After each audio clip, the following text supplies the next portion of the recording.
খিদে পেয়েছিল বাসন্তীর, তবুও খাবার আগলে বসে আছেন। ছেলে না ফিরলে একা একা বসে খেয়ে নিতে পারবেন না। সেই কোন সকালে দুটো বিস্কুট আর চা খেয়ে বেরিয়েছিল। এখন ওর ফেরার সময় হয়নি। এর মধ্যে কিছু খেয়েছে নাকি উপোস বসে আছে সেটাও তো জানেন না। অফিস থাকলে তো লাঞ্চ বক্স নিয়েই যায়। বাসন্তীও খেয়ে নেন নিজের মতো করে। কিন্তু আজ ছুটি, ছেলে বেরিয়েছে অন্য কাজে। কদিন থেকে খুব ছুটোছুটি করছে বাবু। একটা ফ্ল্যাট বুক করেছে, সেই নিয়েই ব্যস্ত। সাথীর বাড়ি থেকে বিয়ের জন্য তাড়া দিচ্ছে। বিয়ের আগে তাই সবকিছু গুছিয়ে নিচ্ছে, যাতে বউয়ের কোনো কষ্ট না হয়। মনে মনে হাসেন বাসন্তী। আজকালকার ছেলেমেয়েরা কেমন গুছিয়ে সংসার করে, সবকিছু আগে থেকে প্ল্যান করে তবেই এগোয়। অথচ পরমেশ যখন বাসন্তীকে নিয়ে এলেন, বাড়িতে একটা আলাদা ঘর পর্যন্ত ছিল না নতুন বউয়ের জন্য। ভাড়া বাড়িতে আলাদা ঘরের আশা করাও তো ভুল। পরিবারে অনেকগুলো মানুষ, শ্বশুর শাশুড়ি ননদ দেওর, দুটো মাত্র ঘর। তারই এক কোণে কোনো মতে আবরু রেখে স্বামী স্ত্রীর সংসার। মানিয়েও নিয়েছিলেন বেশ। অসুবিধে থাকলেও সেটা তেমন গা লাগাতেন না। আজকালকার ছেলেমেয়েরা এসব ভাবতেও পারবে না হয়তো। ফ্ল্যাট বুক করা হবে শোনার পর থেকে এটা সেটা বায়না করে চলেছে সাথী। মডিউলার কিচেন চাই, দক্ষিণে খোলা ব্যালকনি চাই, ব্যালকনিতে দোলনা চাই। বাবুও কম নয়, বউয়ের প্রতিটা আবদার পূরণ করার জন্য সব রকম চেষ্টা করছে। লম্বা শ্বাস ফেললেন বাসন্তী। নিঃশ্বাসে দুঃখ নয়, তৃপ্তির ছোঁয়া। ছেলেকে মানুষ করতে তার কোনো ভুল হয়নি। স্ত্রীর ইচ্ছা অনিচ্ছার সঠিক মর্যাদা দেওয়া উপযুক্ত স্বামী হিসেবে পুরুষের দায়িত্ব। সেদিক দিয়ে ছেলে অনায়াসে পাশ করে বেরিয়ে গেছে। টিভি চলছে সামনে। সোফায় বসে আনমনে সেদিকে তাকিয়েছিলেন বাসন্তী। বসে থাকতে থাকতে কখন ঝিমুনি এসে গেছিল। চটকা ভাঙল ডোর বেলের কর্কশ আওয়াজে। এই এলো বোধহয় ছেলে। উঠে গিয়ে দরজা খুললেন। বাসব ঘামার্ত ক্লান্ত মুখে দাঁড়িয়ে আছে, মুখটা গম্ভীর। দরজা খুলে দিতে নিঃশব্দে ঘরে ঢুকল। বাসন্তী অবাক হচ্ছিলেন, ছেলের চেহারায় মেঘ নেমে এসেছে কেন? সকালে বেরিয়ে যাওয়ার সময়ও তো ঝলমলে মুখে বেরোলো। আজ ফ্ল্যাট বুক করার ব্যাপারে পাকাপাকি কথা হবে বলে বেশ খুশি ছিল। কি হলো তবে?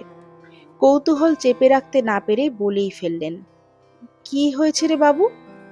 খেতে দাও, খুব খিদে পেয়েছে, চেঞ্জ করে আসছি।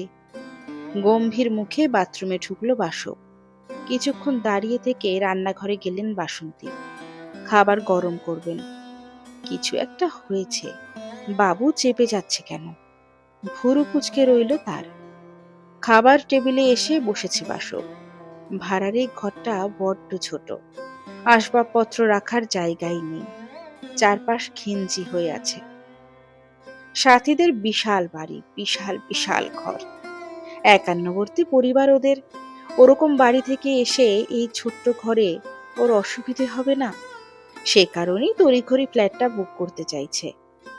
কিন্তু প্রমোটর নয়ন মল্লিক মহা ধরিবাজ লোক। আগে এক কথা বলেছিল, এখন অন্য কথা বলছে। সুযোগ বুঝে চট করে ফ্ল্যাটের দাম বাড়িয়ে দিয়েছে।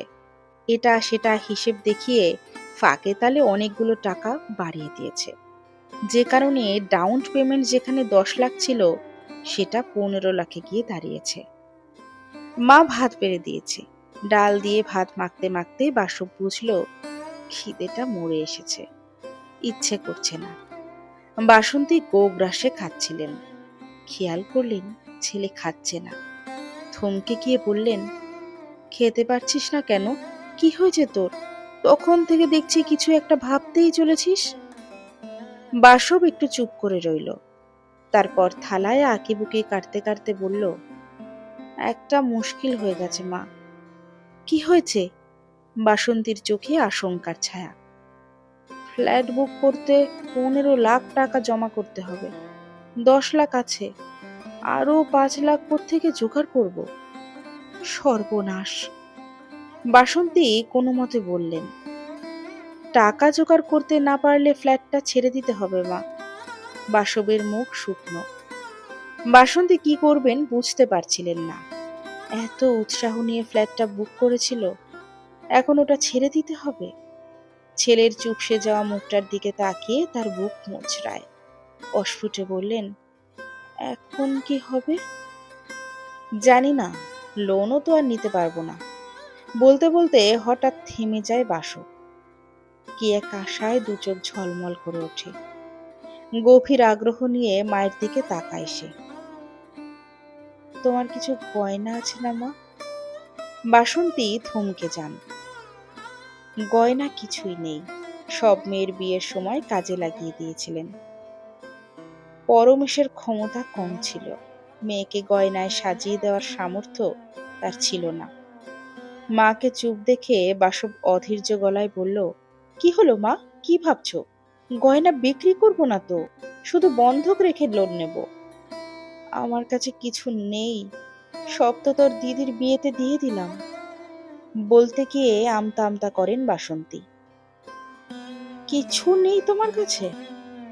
বাসব থমকে যায়, দু চোখে গভীর হতাশা। বাসন্তী চুপ করে থাকেন, ছেলের চোখে চোখ মেলাতে পারেন না। বাড়া ভাতে ছাই পড়লে ক্ষুধার্ত মানুষ যতটা ক্ষিপ্ত হতে পারে, ঠিক ততটাই ক্ষিপ্ত হয়ে উঠেছে বাসব। সব দিদিকে দিয়ে দিলে? কেন, আমি তোমার কেউ নই? বাসন্তী জবাব দিতে পারেন না। কতটা নিরুপায় হয়ে শেষে সম্বলটুকু ছেড়ে দিতে হয়েছে ছেলে বুঝবে কি করে। চুপ করে আছো কেন, কিছু বলতে পারছো না? এবারে কোথা থেকে 5 লাখ টাকা জোগাড় করবো আমি? বাসক চেঁচাচ্ছে। বাসন্তী অসহায় চোখে তাকিয়ে আছেন। মায়ের অসহায়তা অবশ্য ছেলে বুঝল না। ফ্ল্যাটটা হারানোর ভয়ে তার মাথা কাজ করছে না। সে বলে বসলো, মনে হচ্ছে তুমি কখনো আমার কথা ভাবোইনি। যদি ভাবতে তাহলে সবকিছু দিদিকে দিয়ে দিতে পারতে না। বাসন্তী কথা বলতে পারলেন না। বাসব উঠে গেছে ততক্ষণে। আধ খাওয়া ভাতের থালা পড়ে রইল। দুজনের কারোরই খিদের কথা মনে নেই আর। বাসন্তী হতভম্ব হয়েছিলেন। সম্পর্ক মাঝে মাঝে এমন মাধুর্য হারিয়ে ফেলে কি করে? সম্পর্কের সমীকরণে অবিশ্বাস আর সন্দেহের বসতি হয়তো শেষ করে ফেলে সবকিছু। নাকি বিয়ের আগে পর হতে চলল ছেলে? বিকেলের দিকে বেরিয়েছিল বাসব, ফিরল একটু রাত হতে। বাসন্তী অপেক্ষা করছিলেন। সমস্ত দ্বিধা সরিয়ে জিনিসটা বের করে নিয়ে এসেছিলেন। ছেলে ফিরতে গেলেন ওর কাছে। বাবু দেখ, এটা তোর কাজে লাগে নাকি? বাসব চমকে তাকালো। মায়ের হাতে ছোট্ট একটা কাঠের বাক্স। দীর্ঘ ব্যবহারে জৌলুস হারিয়েছে, রং চটে গেছে। কি এটা? খুলে দেখ। বাসন্তী কুণ্ঠিত ভঙ্গিতে হাসলেন। বাসব অবাক হয়ে খুলল বাক্সটা। একটা চেন আর লকেট ঝকঝক করছে ভেতরে। বিয়ের পর তোর বাবা এটা দিয়েছিলেন আমাকে, আর কখনো তো কিছু দিতে পারেনি, তাই। থেমে গেছেন বাসন্তী। বাসব কিছুক্ষণ চুপ করে রইল, তারপর বলল, এটা তোমার কাছেই রাখো মা। কেন? এটাতে অনেকটা সোনা আছে কিন্তু। বাবার প্রথম উপহারের স্মৃতি, যেটা তুমি এতদিন আগলে রেখেছ, সেটা আমার চাই না মা। এটা ফ্ল্যাটের জন্য কাজে লাগালেই আর যাই হোক, আমি সুখ পাবো না। তাহলে ফ্ল্যাটের কি হবে? একটা ব্যবস্থা করে নেব, নইলে পরে নেব ফ্ল্যাট। সাথীও সব শুনে বলেছে এত তাড়াহুড়ো করতে হবে না। বাসন্তী তাকিয়েছিলেন, দু চোখ বিস্ময়। বাসব মাকে জড়িয়ে ধরল। আজ রাগের মাথায় অনেক ভুলভাল কথা বলেছি মা, ক্ষমা করে দিও। বাসন্তী কথা বললেন না। তার বাসব শুধু স্বামী হিসেবে নয়, ছেলে হিসেবেও উপযুক্ত। ছেলেকে একেবারে ঠিক মানুষ করতে পেরেছেন ভেবে এক অদ্ভুত তৃপ্তিতে তার বুক ভরে উঠেছিল।